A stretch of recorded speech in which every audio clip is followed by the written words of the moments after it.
আল্লাহ তাআলা মানবজাতিকে সঠিক পথে পরিচালিত করার জন্য যুগে যুগে অসংখ্য নবী রাসূল পাঠিয়েছেন।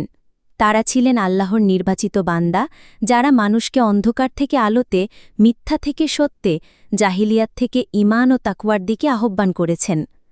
আদম আলাহিসাল্লাম থেকে শুরু করে নূহ আলাহিসাল্লাম, ইব্রাহিম আলাহিসাল্লাম, মুসা আলাহিসাল্লাম, ঈসা আলাহিসাল্লাম এবং সর্বশেষ নবী মোহাম্মদ মুস্তাফা সাল্লাল্লাহু আলাইসাল্লাম সবাই একই দাওয়াত দিয়েছেন, হে মানুষ, একমাত্র আল্লাহর ইবাদত করো, তাঁর সাথে কাউকে শরিক করো না।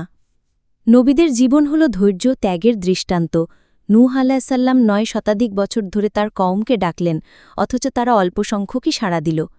ইব্রাহিম আলাহিসাল্লাম আল্লাহ সন্তুষ্টির জন্য নিজের প্রাণ ও প্রিয় সন্তানকে কুরবানি করার প্রস্তুতি নিয়েছিলেন। মুসা আলাহিসাল্লাম ফেরাউনের জুলুমের সামনে অবিচল ছিলেন।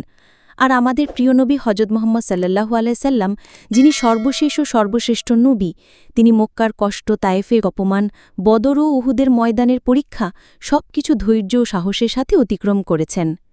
প্রিয় ভাই ও বোনেরা, নবীদের জীবন থেকে আমরা যে শিক্ষা পাই তা হল সত্যের পথে থাকতে হলে ধৈর্য ধরতে হবে, অন্যায়ের বিরুদ্ধে দাঁড়াতে হবে আর আল্লাহর উপর পূর্ণ ভরসা রাখতে হবে।